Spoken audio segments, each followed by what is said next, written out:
Welcome back to Season 3 of The International Classroom. I'm Alex Gray, and this episode marks the beginning of a special two-part series on a topic that's transforming education worldwide: artificial intelligence. And today, we're partnering with the British schools in the Middle East to bring you expert advice on using and implementing AI as you prepare for the new school year. So, whether you're just getting started or you're looking to deepen your AI integration, our global leaders have insights to help make the most of these powerful tools. So, get ready to explore practical strategies and inspiring ideas that can reshape how we teach and learn. Today's episode of the International Classroom is brought to you by Smart Technologies, leaders in creating interactive solutions that empower educators and students alike. From smart boards to innovative software, Smart is making classrooms more connected, engaging, and effective. Discover how their cutting-edge tools can transform your approach to teaching and learning by visiting Smart Technologies today. Now, let's dive into the episode. As AI continues to make its way into the classroom, the big question is, how can we leverage it effectively to enhance learning? In this special collaboration with the BSME, we're connecting with educators across the world to share their top tips for integrating AI in ways that are meaningful and impactful. From personalized learning to AI-driven assessments, this episode will give you the ideas and inspiration to make AI a valuable part of your educational toolkit. Let's hear from our international experts on how AI is reshaping education in real time. I think there's a natural persuasion to come in and talk about product. I want to use this tool or this tool, and I've seen it can work and do whatever that your intended purpose is. And actually, from a leadership perspective, almost exclusively the starting for 10 is not what you want to do and how you intend to do it, but why. Actually signposting the why, and recognizing, and this is one that, kick off our chat with something which is sometimes a little bit contentious. Most implementation of change within our school systems gets driven from the top down. It's leadership priorities and decisions. And in most topics, that makes perfect sense. But when it comes to technology, EdTech, your digital strategy, and particularly when it comes to AI, often leadership are not best informed, don't have lived experience of those tools and the impact they can use. Obviously, in the case of AI, quite a few people don't have lived experience because it's constantly changing. And so it's about, how do we empower leadership to have the confidence to actually delegate, to empower others through the school to take and run with this. And because there is such a sense of fear as well as opportunity that's aligned when we have the conversation around AI, it absolutely has to be, this is why we want to do this. This is the potential benefit and impact. This is how we're going to measure the impact. And often that's a different kind of measure to the traditional ones of just simply, has it shifted a grade point, but much more about time and connectivity, and potentially, depending on the tools you're thinking about, it can be linked to SEMH and all sorts of other bits and pieces. That's the key bit that really needs to be signposted. And then I also think we have a natural persuasion to overcomplicate at policy level. So we have a policy for everything in our schools, and rightly so, but there's a sense of less is more. So I often talk when it comes to a framework, when it comes to setting up an AI policy. And I've seen some that have been drafted that, frankly, they look like they could get a publisher mark and a nice hard cover put around them, and they're not particularly accessible. But what are we trying to do? Well, if we're trying to introduce AI into our school and we're trying to, as a leader, persuade our leadership to run with it, I think we have to keep it simple. We need to actually say, this is what we want to achieve and why. We want to identify some key tools that we want to use as part of a trial. We want to set some guardrails that says initially we don't want staff perhaps uploading any identifiable student data. We want to say anything we generate that's output that might be used in lesson plans or content that's more than 2 to 3 sentences. We want to tag it and signpost it to say this content was generated by X, the same way as we would cite any other sources. We want to make sure that around that, anything that works well in terms of resources, we can share that with peers. Anything that doesn't work, we can share with peers, and we create some way and some structured mechanism for delivering the right CPD. I'm sure other people who've been sharing on this particular conversation will provide some amazing insights on whether it's prompt crafting or effective use of the tools, but we need to create a very simple way of saying we're going to empower people to try. We're not putting an expectation that they must, but at the same time, we're going to capture what doesn't work well, so we can take a more subjective view about the actual impact at the end of it. I think that's a great starting point to leaders out there, school leaders as a whole, who want to embed this tool, as it were. And I think the conversations, we're trying to see it then as a tool, and it doesn't have all the answers necessarily, but it is a very powerful tool that we're using in the correct way, will allow educators, students, and leaders to do some phenomenal things. So that's, for me, I want to bring this in. What would you say then are some of the common challenges, though, that I'm likely to face, and some strategies that would allow me to overcome those as I start this journey now and I want to see it through then for this year? I'm not sure that AI is any different to the introduction of any new digital project, part of your school's overall sort of digital strategy, in the sense that whenever we talk about the introduction of new technology within a school, half the cohort say this is exciting, this is going to be innovative, this is going to provide an opportunity. And the other half of the cohort say, hell no, not more. I've got to assimilate and learn and do, and where's the time and so on to do it. So I think the first thing is overcoming fear and the sense that this is new and I just don't have capacity. People often talk about that kind of analogy of the teacher glass is full and you've got to tip something out before you tip something else in. Well, you don't always have the luxury of actually finding ways to do that. So with the why, explaining and identifying that this has the potential to save you time, it gives a degree of a reason why staff might want to dip their toe in the water and have a play with it. But the biggest one for me is, this natural persuasion that we'll have some CPD at the start of the academic year, and then you're on your own diplomatically. And so I use the rather clumsy analogy. I don't imagine there are many football teams that get training pre-season and then are left on their own devices until the cup final. So how do you deliver it? Well, one is about effective signposting. One's about using some of the tools you've implemented over the last few years in your schools that provide platforms for better collaboration and sharing of resources. One, which is probably the most important one, is signposting the flag bearers. The number, I'm thinking in the UK context, the number of multi-academy trusts I walk into and will say, can you tell me who the experts are in MFL or in a particular subject? And we can pull up a list and signpost all those people. But if I turn around and say, so who are the experts on Canva or Century or OneNote, there tends to be a bit of tumbleweed. Well, actually, we build confidence from knowing there's someone as a peer we can reach out to for a steer, for some resources, for some help, that doesn't require me having to put my hand up formally and say, I'm struggling. And so actually creating that environment that says, we want you to try, here's the signposting to the resources, here's something where there'll be regular tips shared, good and bad, and here are the people that you can go to within your space that can help you on your journey, actually makes the idea of learning something that's perhaps slightly more achievable with everything else that's on the go in the school. That's great advice. Thank you, Al. I think for anyone listening as well, just the simplification of that, just to probably hark back to some of the points that you've mentioned there, is have a why.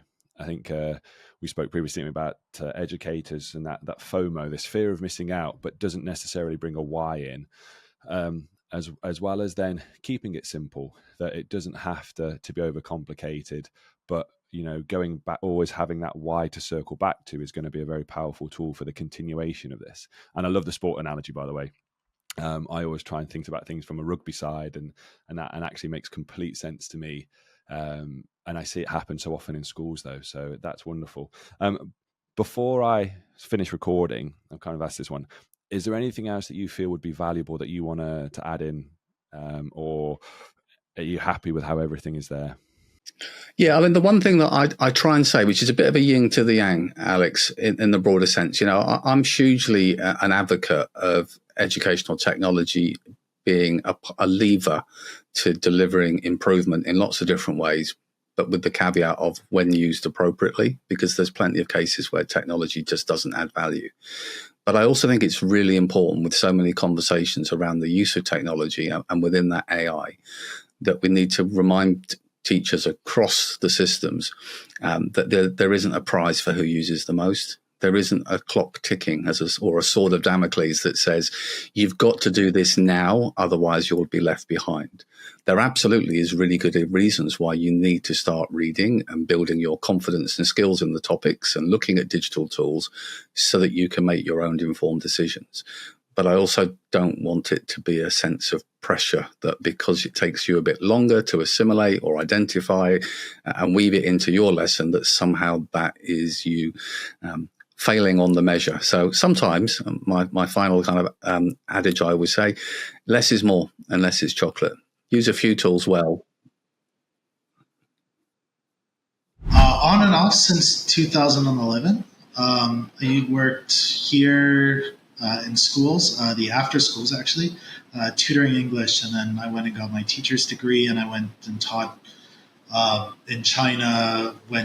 Was a principal for a little while, but ended up much preferring tech leadership. So I was the IT director, built a foundation school from 300 students to 3,500 when I left, with all the infrastructure. So for the past 3 years, my wife is from Busan, so we came back here and I started my own business where I work with schools and companies doing bespoke development work, data warehousing, customized app development, etc., and AI, I guess, for this market, which I know very well from a teaching and leadership perspective, but also I can bring real solid technical know-how to as well.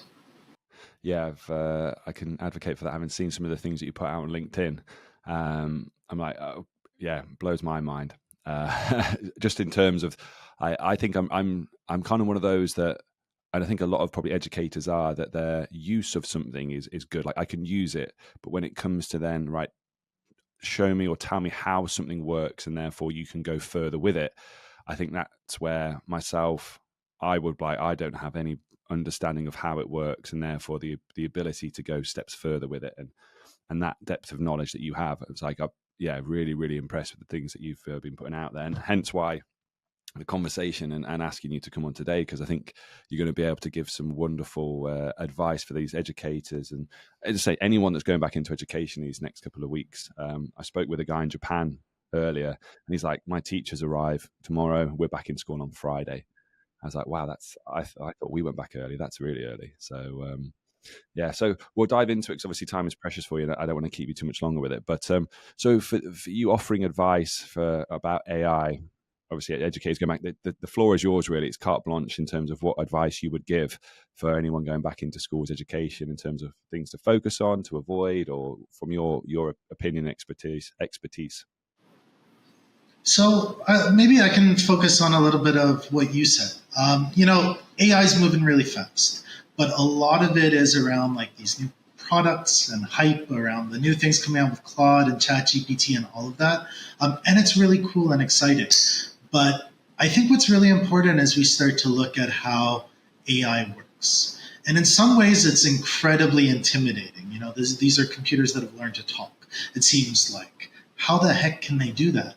But also, we know how to talk and we understand language. We exist in that. So my background, way back when, it is as a language teacher. Like my undergrad was in literature. And that's the part that I'm really enjoying spending a lot of time with AI, is not just looking at what Microsoft and OpenAI and Anthropic think AI should look like and how it should talk to you. It's really looking at, well, how do these systems work? One way that I've been trying to explain it for maybe about a year is, rather than looking at it as a technology, look at it as a media. What does that mean? Well, like a book is a media, film is a media. AI systems are also a kind of media where, they are a snapshot in time. One really interesting way that I thought to think about it was, you'll see I'm using the new GPT-4o or something, and it says that it stopped training in November 2023. That means like that's something that's sitting on a hard drive somewhere that is like a time capsule for that period in time. In 5 years, you can go back in time and find out really like, what is the cultural zeitgeist? What were people thinking about? How have our value structures changed over time since then? This is a bit more of like an esoteric perspective, but I think like AI is much more than whatever the new fancy tool is that some company has released. It is actually like kind of a new paradigm to look at ways of talking and ways of conversing with our technology. So to kind of bring this a little bit more down to earth, because that was a bit esoteric of a response, one project that I've been working on lately, like really lately, and I've been kind of promoting, is this idea of educators actually working to build their own AI systems, which again sounds like insane. And you're, wow, how do I even get started with that? But something that educators have that I've got like a $10 million salary at OpenAI probably doesn't have is 20 years of experience helping kids learn. And what does effective learning look like? These systems don't really embody that. They say, I need help with my essay about, The Great Gatsby. It says, here's an essay about The Great Gatsby. Good. Go submit it. That's probably the worst thing a system can do to help support my kids. So what can a teacher do to help make AI systems better? Well, I think we need to really start being explicit about like what good teaching looks like. Because the way you train an AI system is you just get examples of like what you want it to sound like for an AI to talk to your kids. They say, I need help about writing an essay about The Great Gatsby. And it says, okay, well, what's something interesting in the book? And then starts a conversation. Start writing those type of conversations. Start not just being consumers, but actually advocating for what this technology should be. It's an incredibly flexible technology that can really replicate almost any type of conversation you want. It can be a good teacher. It's not going to be a good teacher if it's a bunch of engineers designing it. It's going to be a good teacher if teachers are having input and saying, look, I know how to drive my students forward. These strategies work for me. That's really, really exciting. And that's something that I hope people start thinking about. This isn't something that we just consume. We're not just on like getting washed over by the tsunami of progress. It's something that we as educators really are in a position, more so than traditional technology, to say, this is what effective pedagogy looks like. This is how I would like these dialogues to take place. These are examples. Let's try to build something like that. So, because I think we've also got layers of educators who are like competent and confident with AI, and I would say that I'm one of those. But even from my standpoint, we had this conversation that I don't know enough. I'm going to say like computer science or anything like that to maybe go and think, I'm competent to do that. But if I did want to, I want to go into that, and I completely agree with what you're saying. I pedagogically wise, find it very interesting that a lot of the cognitive science and the researchers have yet to really come out and say too much about AI. And I know it's because about 18 months has to take place for good AI research, but I'm talking more from a pedagogical and a cognitive science point of how we can use AI to develop learning. But if I wanted to get into what you were saying, if I wanted to learn how to do those types of things, what advice would you give me? I've got the start of the new school year. I'm looking for some professional development, something to really sink my teeth into that's going to have this impact. Where would you say is good to get started, and how should I do that? So Hugging Face is probably like the biggest community around this. It does tend to be a little bit more technical, but it's literally like a website you go to and you say, here's some dialogue that I wrote. Press a button and, it does some stuff in the cloud for a couple of hours, and then you end up with a model. Like it's really significantly simpler than you might expect. I think this is looking at as I said, kind of at the beginning, I'm going to try to do a counterpoint to what I anticipate a lot of people are looking at here. But I think a lot of messaging around AI as a teacher is that you are a consumer of this new technology. How do you consume it well? I think like we're all effective consumers, but AI is also a technology where literally like it's far more accessible to be a producer as well.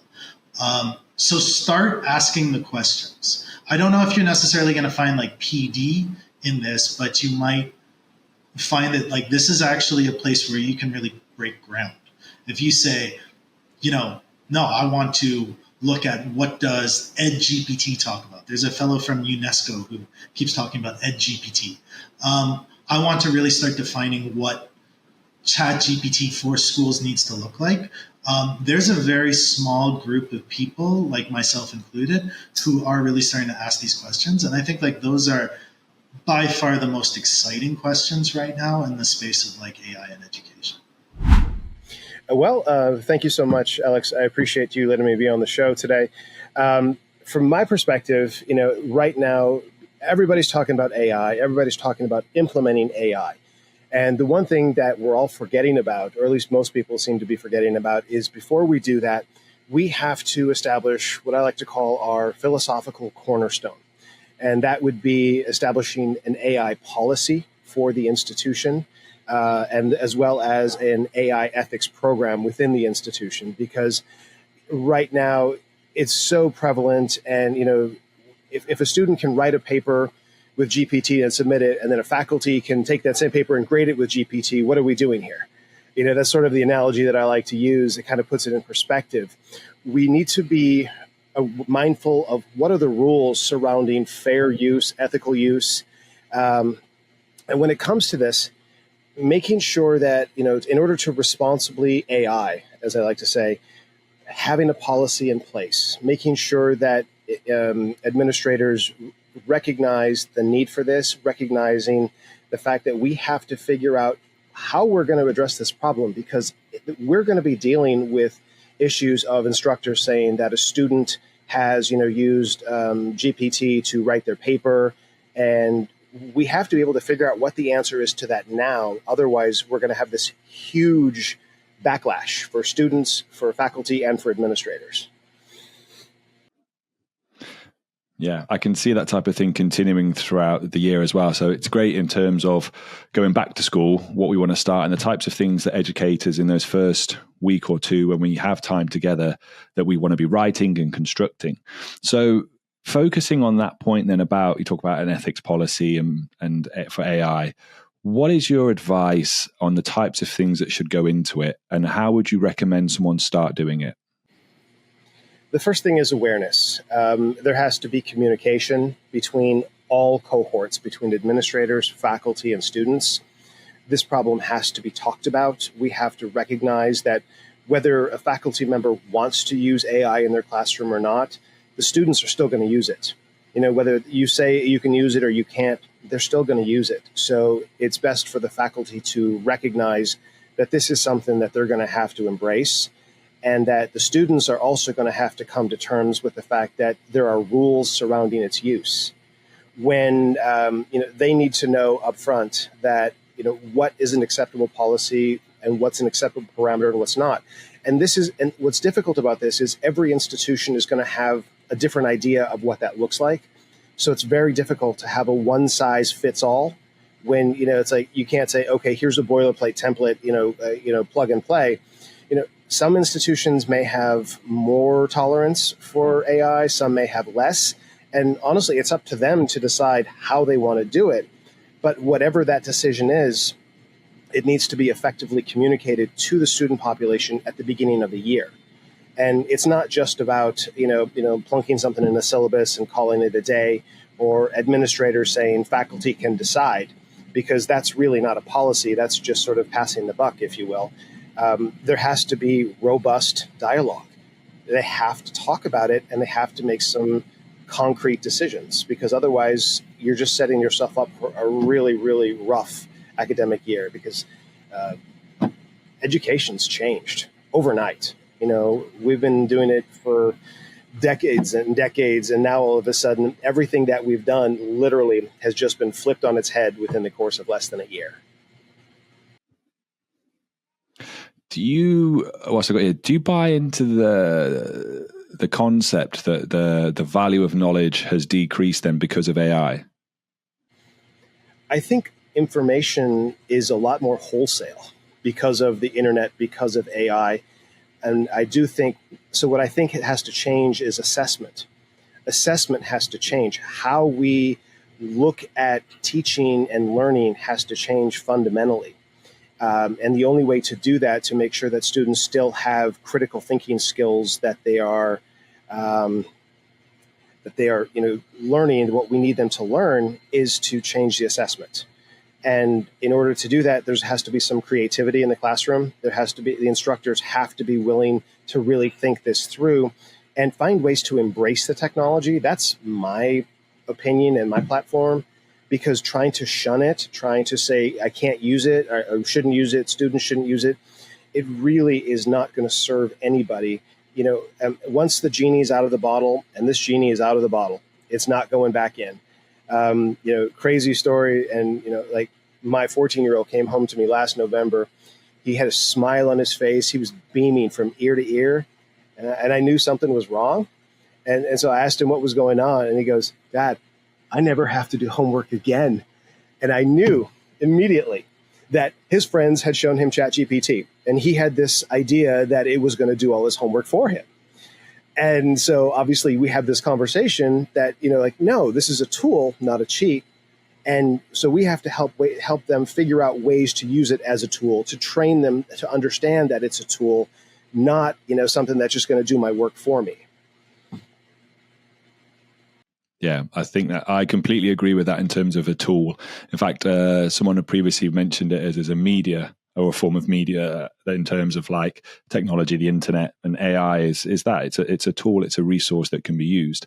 So you mentioned a couple of things there in terms of, one, we want to have an AI policy in place that's coherent for, you say administrators, I say leaders, and then parents, educators, students alike, so that we know what the playing field is, the rules and regulations, and those things, so that it keeps everyone in line to be ethical with how we use it and why we use it. And I think then that's the second point you kind of made, is the why.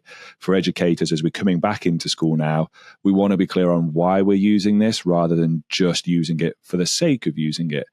So this idea of assessment, which I think is a really big thing, and giving teachers time to think about how we assess students and what we assess students on, I think now is shifted from purely being content driven to now being potentially content and skills driven, with the skills being how they use AI, or how well they can use AI, not just the fact that I can use AI to deliver content, those types of things. Does that sound about right?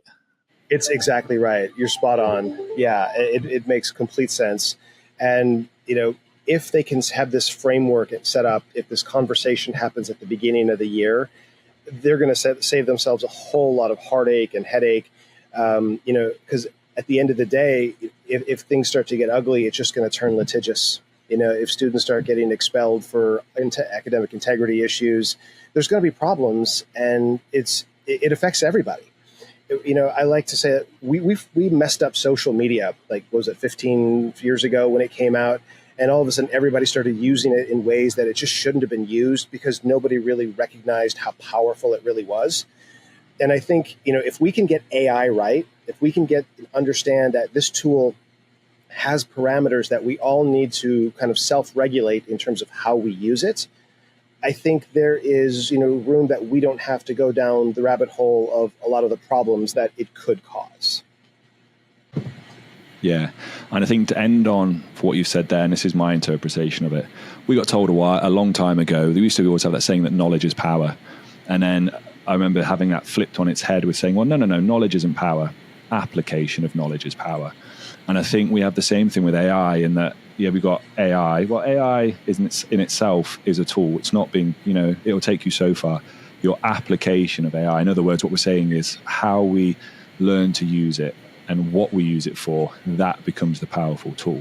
So I think, just to wrapping up, if that's our ending message, I think what you've said there is spot on. And for educators coming back in for the start of the year, and what they can be and should be looking at, I think then is profound, in terms of not just, using it, but why are we using it? How are we going to use it?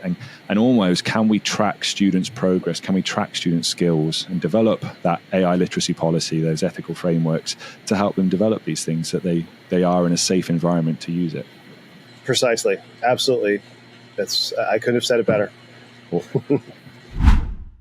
Sure. So, I think one of the things that me and my team, that we focus on, that, others typically don't and that they probably aren't hearing, is that some of the greatest opportunities for AI exist actually on the staff side of schools, and that these are really compelling and interesting use cases that are largely being overlooked. And that's not to say that there aren't really important and critical things that we have to do in the classroom. I think especially around ethics, safety, authentic assessment, academic integrity policies, all of those things really matter.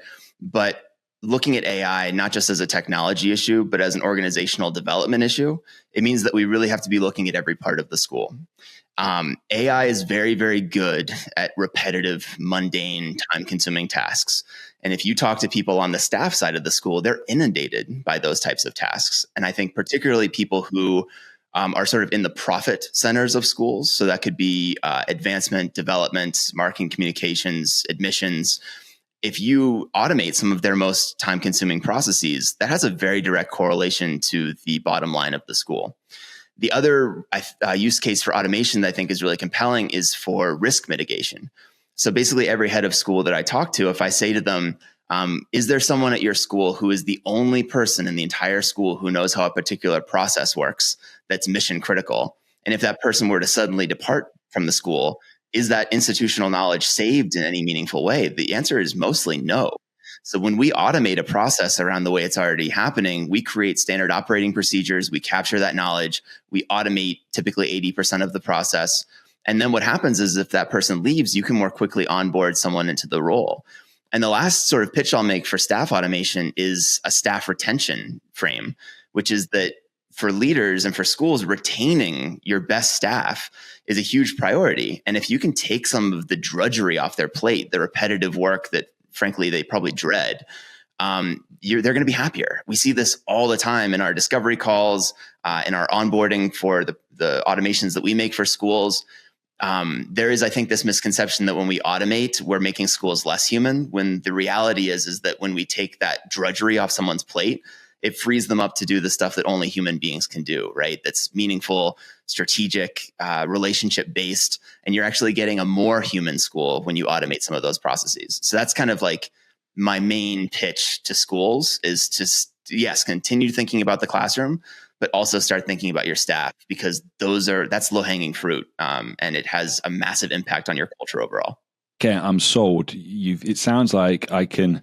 It sounds like I can therefore free up some time for more important things for me. But I don't know how to do it. I don't know how to automate. You've used this term a lot, and I'm not quite sure what it is. I'm going back into school now, and I've got a relatively decent understanding of AI. What advice are you going to give me in terms of where I can go and find these things, or how I can go about maybe trying to start even practicing automation with AI tasks? What advice would you give to me?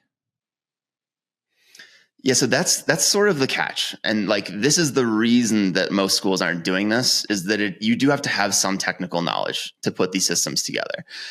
You can go onto a site like Zapier or Make.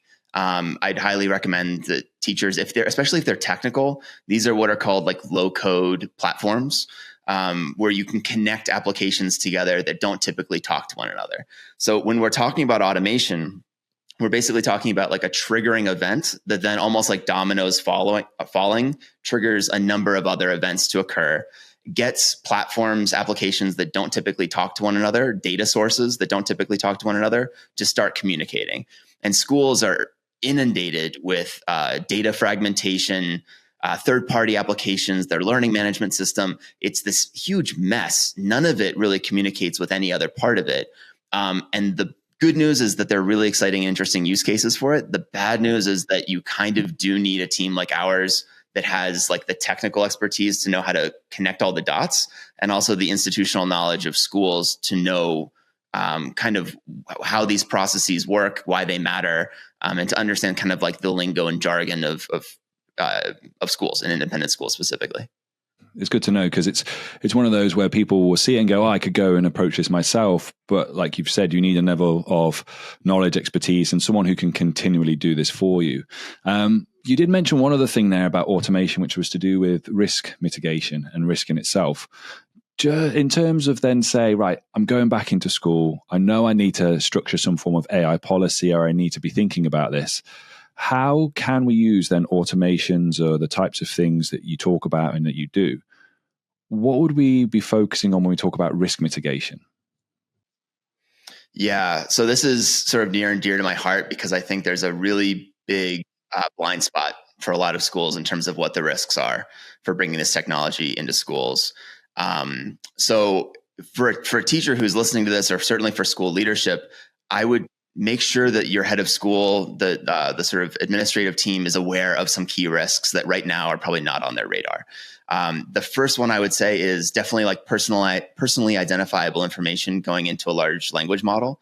So, student financial information, student health information, like there's certain things we just don't want to go into the front end because they could get aggregated into the training set of the model and end up showing up in someone else's chat somewhere. So we have to be really highly protective and conscientious of this vulnerable group of young people.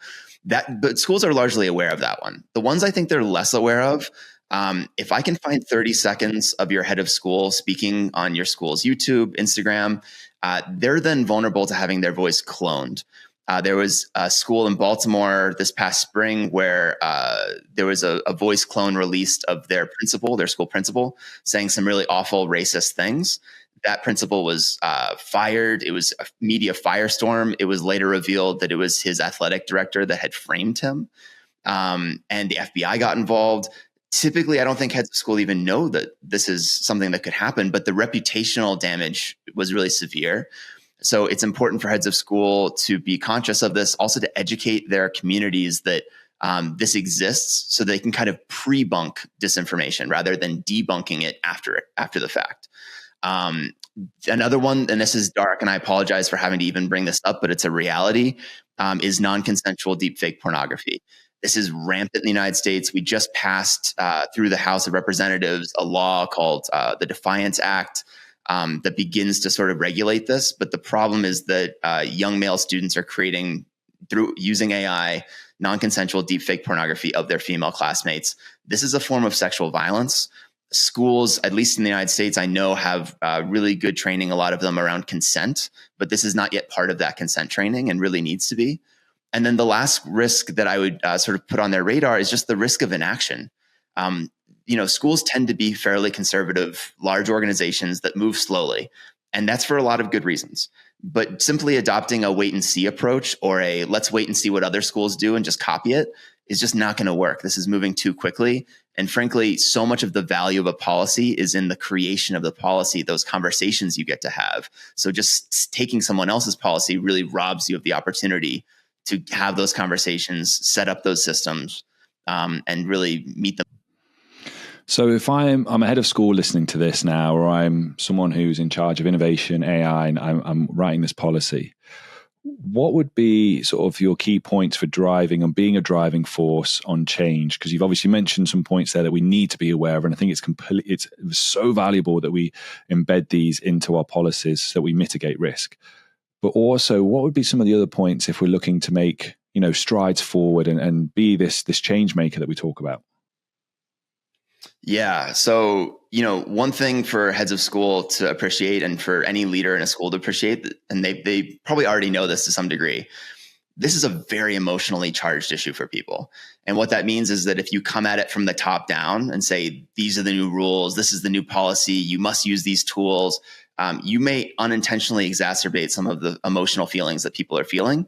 Whereas if you come at it from the bottom up, and acknowledge that you actually already have change leaders in your school, and part of your job is to empower them, to give them space to talk about the incredible work they're doing with AI, and to spread those success stories organically, to kind of give them a megaphone, give them resources, ask them questions. That's much more of a bottom-up framework that I think people are more willing to go along with.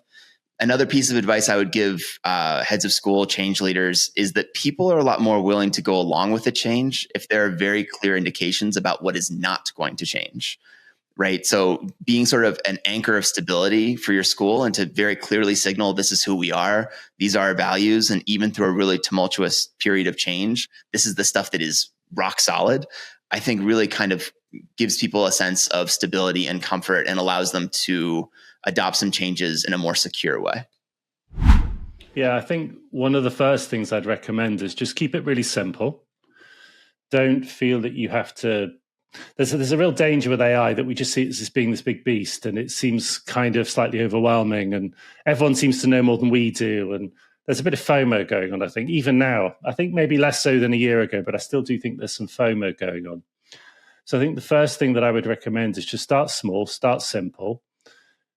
I break AI into kind of 3 chunks.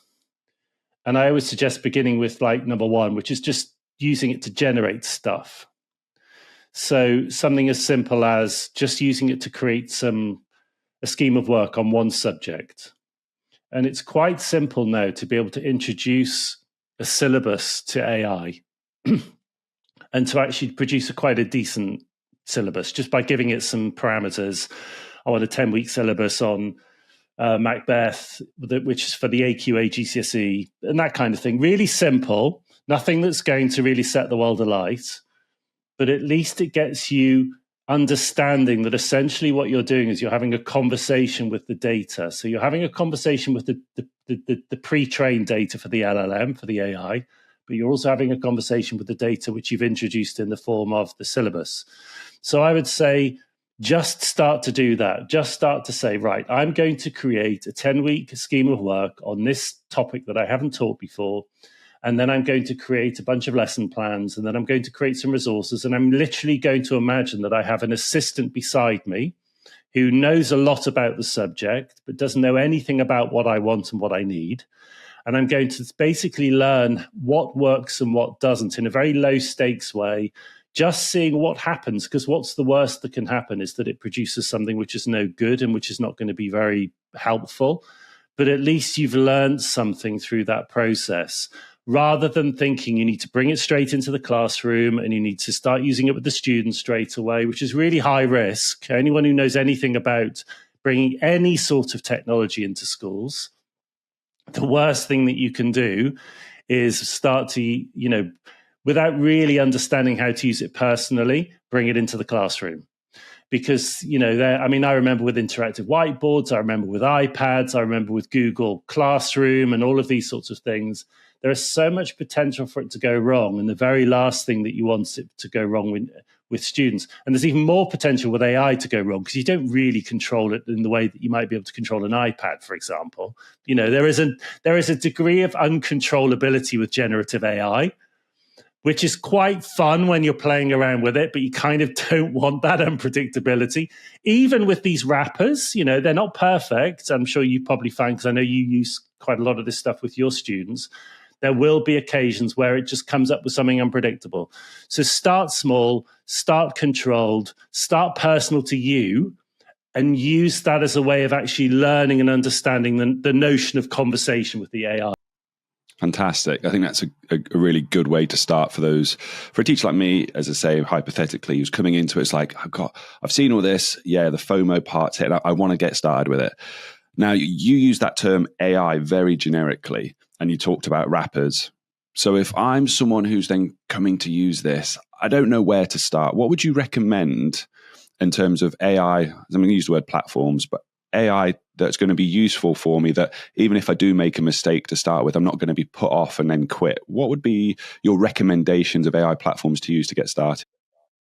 By wrappers, just for those of you who maybe don't know, essentially what that is another layer of behavior modification.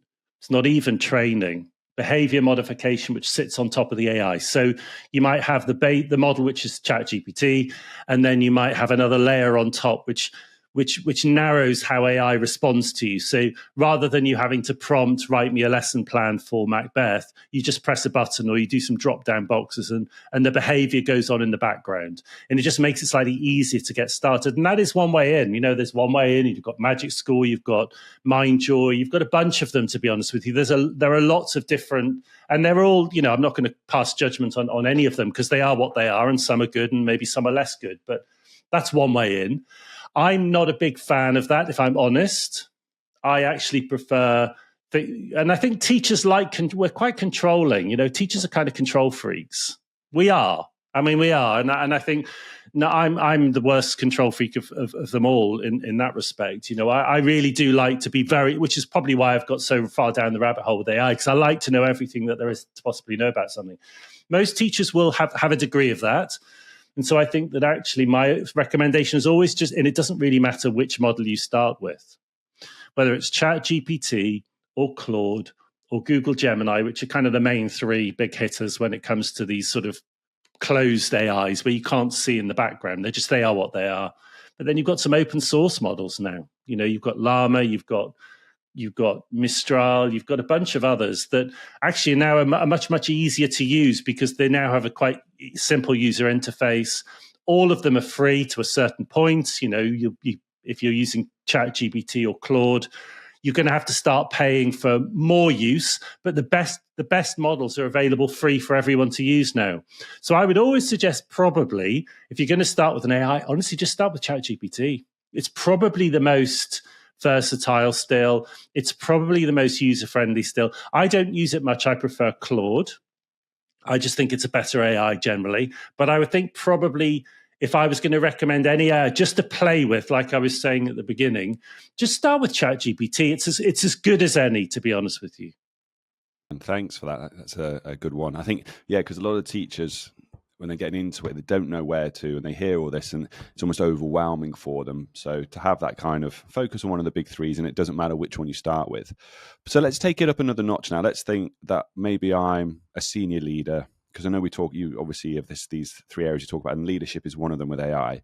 If I'm in that leadership position now and I'm coming back into school and I really want to start pushing this to help me, obviously from a running a school perspective, but also maybe what I do with teachers, what's the advice you're giving me now as a leader who wants to take AI further within my school? Well, I mean, the first thing is to make sure if you're not the head, so if you're a senior leader, let's say, use a good example as head of sixth form or a deputy head academic or whole school, head of senior school, doesn't matter. The first thing that you have to do is make sure your head is bought in. It's really important. And they don't need to be an expert. They don't need to lead the operation or the implementation or the execution of it, but they have to be bought into the vision. And they have to be part of the crafting of that vision. Because what I'm seeing time and again, and bear in mind, we're only roughly a year and a half into generative AI. You know, we're only a year and a half roundabout since ChatGPT was released, slightly more, but not far off. It'll be 2 years by November. So we're quite early still in the game. What I'm still seeing time and again, even after a year and a half, 2 years, is that unless the head's bought in, what you get are pockets of furtive AI use. Okay, you get pockets of teachers who are using it and it's feeling slightly guilty about using it because the head teacher's not bought into the vision. So number one, you have to have a conversation with your head. If you're not the head, and I would say most people that are coming to me initially are not the head. And the first conversation I have with them is I need to speak to your head. And then when I see momentum when that's happening. So if you're not the head, the first thing you need to do is make sure your head's bought in. The easiest way to do that is to have a meeting with them and show them how they can use AI to support themselves. So make it personal. I always say it's the same with any sort of sales, any sales. It doesn't matter whether you're selling up to a head or I'm selling as a consultant to schools. The first thing you need to make sure that they understand, you need to focus on is how do you make AI personal to their pain points? So basically when we're talking about leadership bringing AI into a school, it's understanding what the biggest pain points are and how can AI help to alleviate those pain points. So it might be, I don't know, strategic planning. Maybe the head is just not very good at strategic planning. Or maybe the school is really struggling to get really good intelligence out of the data that they produce. Or maybe this head is looking to cut some costs, with resourcing. And you can say, well, actually, we can get rid of this particular platform that gives us resources that we're paying for every year, because I'll show you how you can use ChatGPT or Claude or Gemini to actually create some really good resources. So we can save some money here. So I think that's the first thing that I would suggest. Because the next thing that needs to happen is you need to make sure as a leadership team, you're aligned on the vision. You're aligned on, why are you doing this? Why bring AI in at all? Do you even need it? I'm not, for someone who does this for a living, it's not like I think it's the answer to every problem. I really don't think it is. And you speak to any of the other guys like Leon, they'll all pretty say the same thing. I mean, it's bad at way more than it's good at. I mean, I use the Pareto principle. I would see about 20% of what I do, it's good at. 80% wouldn't let any AI anywhere near. So if you get that right, then it can be really good and it can really accelerate your productivity. So I'd say when you're crafting that vision, think about what is the 20% in my school that it can impact in. So lesson planning, schemes of work planning, resourcing, data analysis, some creativity, but within quite narrow bounds. I think if you get that right, then actually it becomes much more simple to sell it to the school, because once that's kind of at the leadership level, because the first thing that a leader needs to do when it starts, they're looking at the whole school, is what John Kotter calls establishing a sense of urgency. Because if you don't do that, nothing will happen, because teachers, like every human being, will always take the line of least resistance. And you will always look for you don't want to rock the boat. And education maybe more than any other sector, because, we have our classroom the way we want it. We've got our kids under control. The last thing we want to do is bring something disruptive into our classroom. No, thanks. So you have to make it very, very clear to all of the horrible term, but I'll use it, all of the stakeholders in the school. So staff, governors, parents, students, the broader community, that you have no choice. That actually, this is the way the world's heading, whether you like it or loathe it. And AI doesn't care what you think about it. Couldn't care less what you think about it. It is here and it's only accelerating, improving and getting better and cheaper. So as a leadership team, you need to make it very, very clear that this is the way that the world is heading. Our students are going to go into the world and they will never know a world without AI. The AI will become embedded into everything that we do, again, whether we like it or not. And so therefore, we have a moral obligation to make sure that our students are entering the world with their eyes open, understanding not just how to prompt generative AI, you can teach that in 5 minutes, but understanding things like deep fakes and voice cloning, understanding why AI is biased, understanding how to work with AI to reduce its propensity to hallucinate. These are all really important things, because if we can empower our students to use AI productively, then actually we're in a really, really good place. So I think that's kind of, making sure your head's bought in, crafting the vision, establishing the sense of urgency, and then getting the right people involved in implementing that. And that should be all the way through the school, not just the leadership team. This might initially begin top down in terms of the vision, but actually when it comes to the implementation, you need to get students involved. You need to get teachers involved at different levels. So thinking about working parties and working groups, get those bits lined up. I think you'll see that it will take on, it will accelerate of its own accord. But if you miss those first 2 or 3 steps, then it's going to be continued, individualized, furtive use, and you're not going to see any sort of wholesale adoption. So I used to be a faculty leader myself for a number of years, and I know that schools mostly lead from the middle. And so one thing that I would really encourage faculty leaders, middle leaders, and really anyone in a school to do is to refamiliarize themselves with what the technology can do right now. I speak to a lot of educators who tried ChatGPT in the early days. Maybe they dipped into it middle of last year and they haven't updated that much since. And GPT-4o, Claude 3.5 Sonnet, and a lot of the more advanced audio and image generation platforms are already light years away from what we could do, 12 months, 18 months ago with these technologies. So things like mathematical reasoning is improved. Things like the logic and the abilities to write more sophisticated outputs is improved. Coding is improved. All of those applications, which are going to affect all of the different subject disciplines, have improved dramatically in the last 6 months. So get back in, refamiliarize yourself with what the tools can do, and make sure you understand what that means for your context, whatever subject you're teaching. Fantastic. It's a great start.